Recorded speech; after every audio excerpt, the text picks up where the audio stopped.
Hey, do you remember playing all the level and fight-based DBZ games, but wish you had the option to explore the rest of the world outside those intense killer fights? Well, do I have the game for you! Kakarot is just what you're looking for. Exciting, riveting locales, new mechanics, and flashy sequences like walking with your son in the forest, fishing and feeding your son by the river, talking with your wife about your son, mixed with the breakneck story we all know and love, witnessing your son getting kidnapped in front of you, and sacrificing yourself and your god's planet to save your son. But who cares about that old tale? We've all heard it before. What'll really rope you in are the landscapes and blasting about the overworld, checking out cities and remote nooks to hide little secrets like orbs and But don't get too confused about it just yet. Those orbs and shit are used to enjoy the brand new RPG mechanics in an action arena spectacle fighting game. Look, this game seems a little confused about its priorities, and this part of the game is, to put it bluntly, asinine. Filler, if you would. Despite this, and the reason why this game is worth talking about, Kakarot makes some really interesting design choices to get the player to experience specific aspects of a TV show, something I think isn't explored very well in games derived from other mediums. Inside and out of combat try to convey this philosophy both to varying results, but how the combat is placed within the surrounding story and executed mechanically intricately resembles specific traits found in the show. This makes the player participate in an analogy of what that trait means in a video game.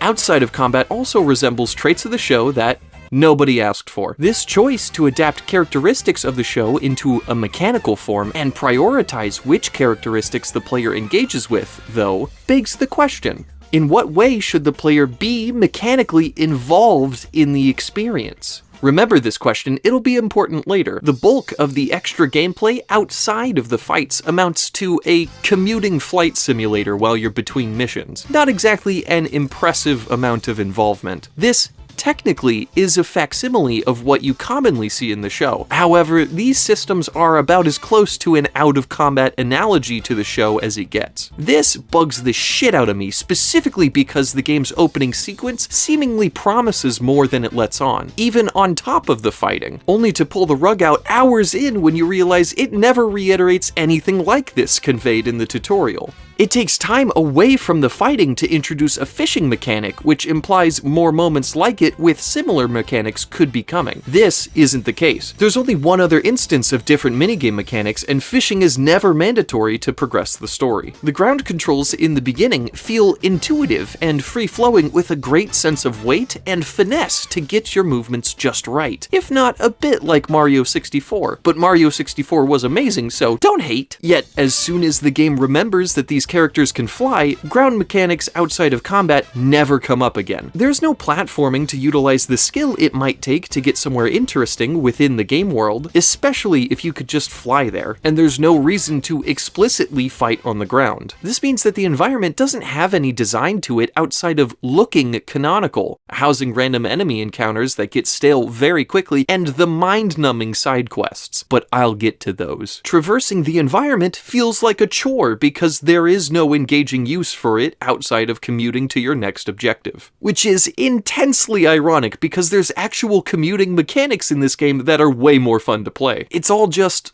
lore-accurate set dressing for the busy work of doing dumb quests, flying around and picking up loot. That is, until it becomes lore-accurate set dressing for the fun part of the game, the fights. The scaffolding of an excellent world to play in is here, yet the time you don't spend fighting is spent flying over it all, while staring at your radar. Speaking of the radar, not to sound like H-bomb here, but this thing seriously dulls what could be, at the least, a minimally engaging experience of exploring the overworld. It turns into watching the top right corner of the screen all the time. A really easy way to get the player to engage with the overworld as it is, and not even have to change the mobility system, would be to remove the radar entirely. Maybe make it a small system for the Dragon Balls specifically, or just have the player use the sense key function that already exists. This doesn't add anything. In fact, it takes away from the visuals that are supposed to be the focus. Why even have an overworld at all if your interactions with it are this uninspired? There's a reason very few DBZ games tried anything like this, because they knew the fights were a better use of playtime. Shh. Wait, you know what? Fuck it. Now's the perfect time to bring up...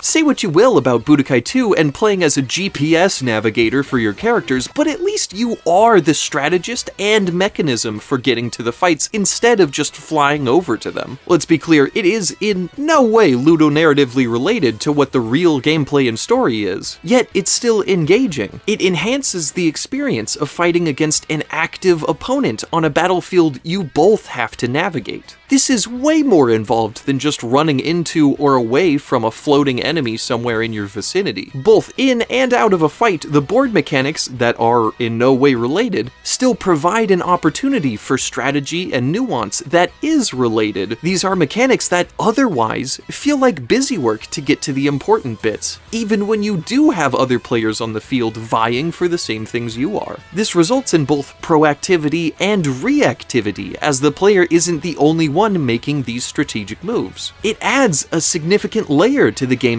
and even some personality to those you go up against. This charm would just be lost if you had the option to fly over a bunch of the unused terrain and easily avoidable fights, straight to your opponent standing there waiting for you to start the next sequence. Them waiting for you isn't adding any agency of value here, just tedium. Kakarot even knows this is the case with this system and will warp you to the end of the side quest so you don't waste even more time needlessly flying through an open world with nothing to do in it. Ironically, missing out on an opportunity to put interesting and reactive events on your way back. Now, would it make sense for these characters to have to walk, run, or jump in order to get around when they can fly?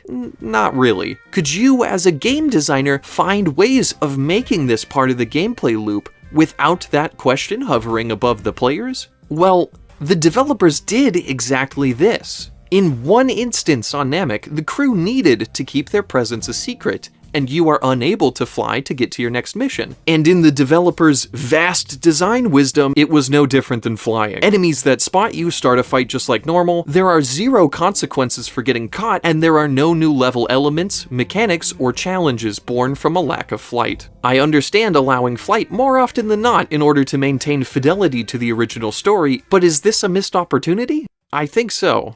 This sucks, but only because the way this actually pretty fun movement system was introduced at the start of the game. Instead of creating and presenting a poorly implemented system like this, why not start the story and the gameplay with Goku getting his shit rocked by Raditz, and just don't bother with the rest of this until you've made it clear that fighting is what the experience is about. Don't follow up the tutorial fight with a lush environment to explore with your son alongside genuinely enjoyable mobility mechanics, only to never build anything for these mechanics to engage with. What is immensely comedic is that one of the characters in the game makes this exact point for me. If we fly, we should arrive in a matter of minutes.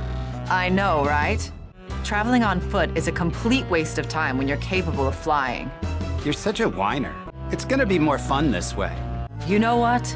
You can be a real pain in the neck, 17. As if the developers themselves knew I would agree, insisted on doing it the bad way anyway, just to spite me. The indifference towards the ground mobility system feels like a microcosm for the rest of the game outside of combat. It's a token effort to make it feel like there's more to do than there really is. Like I said, outside of a few examples where something does happen on your way back to turn in a side mission, you're simply teleported back to save time. This is minor, but has the hilariously unintended side effect of letting the player know exactly when a twist is coming. Otherwise, you'd be teleported out. I don't remember a single point when a genuine unforeseen twist actually does happen in one of these. But to be fair, when what you're doing is so unengaging, I may have missed it. What praise! It was so boring I might have missed the good part. Most of the side missions offer nothing of value, like fetch quests for items, and a simple random encounter-esque fight to save a bystander, or trading mission straight out of Zelda. Yet,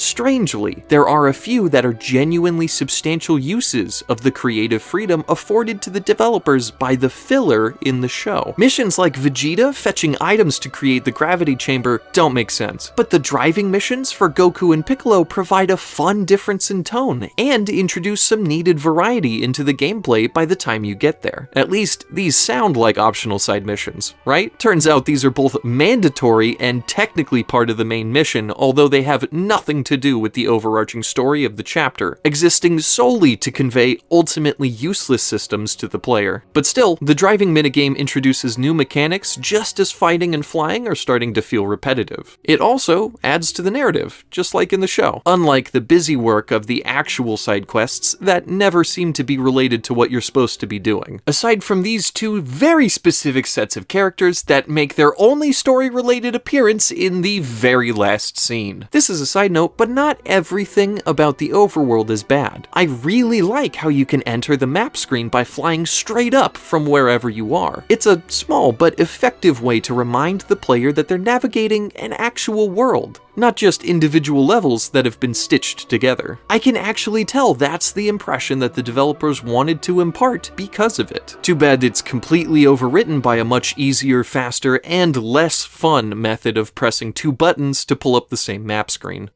Thanks for watching. Part 2 is going up at the same time next week. Subscribe if you don't want to miss it.